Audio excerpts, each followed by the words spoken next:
सिंधुदुर्ग जिल्हा परिषदेच्या अध्यक्षपदी भाजपचे प्रमोद कामत यांची बिनविरोध निवड करण्यात आली, तर उपाध्यक्षपदी शिंदे शिवसेनेचे तुकाराम उर्फ दादा साईल यांचीही बिनविरोध वर्णी लागली।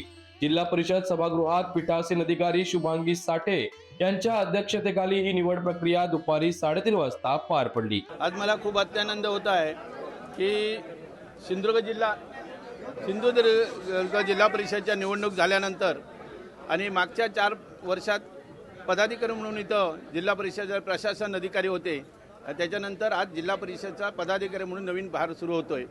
मी खूप ऋण व्यक्त करीन आमच्या महाराष्ट्राचे नेते माननीय राणेसाहेब यांचं मी आभार व्यक्त करीन, माननीय रवींद्र चव्हाण साहेबांचं मी आभार व्यक्त करतो, माननीय पालकमंत्री आमचे नितेशजी राणेसाहेब, निलेशजी राणेसाहेब, दीपक भाई आणि आपल्या महायुतीचे असलेले तिन्ही पक्ष आणि तिन्ही पक्षाचे असलेले जिल्हाध्यक्ष आणि महिला जिल्हाध्यक्षांचं आणि सर्व 50 जिल्हा परिषद सदस्यांचं ज्यांनी माझ्यावर पूर्ण विश्वास ठेवला आणि मला बिनविरोध अध्यक्ष केलं।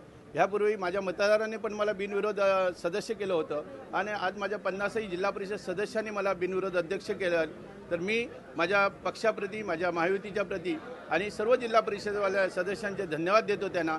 आणि लोकांना पाहिजे असेल, समाजाला पाहिजे असेल, लोकांमध्ये काम करण्याची माझी जबाबदारी आहे। असणारी आव्हानं माझ्या 50 जिल्हा परिषद सदस्यांना बरोबर घेऊन मी नक्की पेलेन आणि लोकांना पाहिजे असलेलं चांगला प्रशासन आणि चांगलं पदाधिकारी म्हणून काम करेन। कारण मी गेली 37 वर्ष समाजसेवा करत आहे, त्या समाजसेवेचा जो काय माझा अनुभव आहे तो माझ्या पणाला लावून मी माझं जिल्हा परिषद अध्यक्ष म्हणून काम सांभाळेन आणि करेन।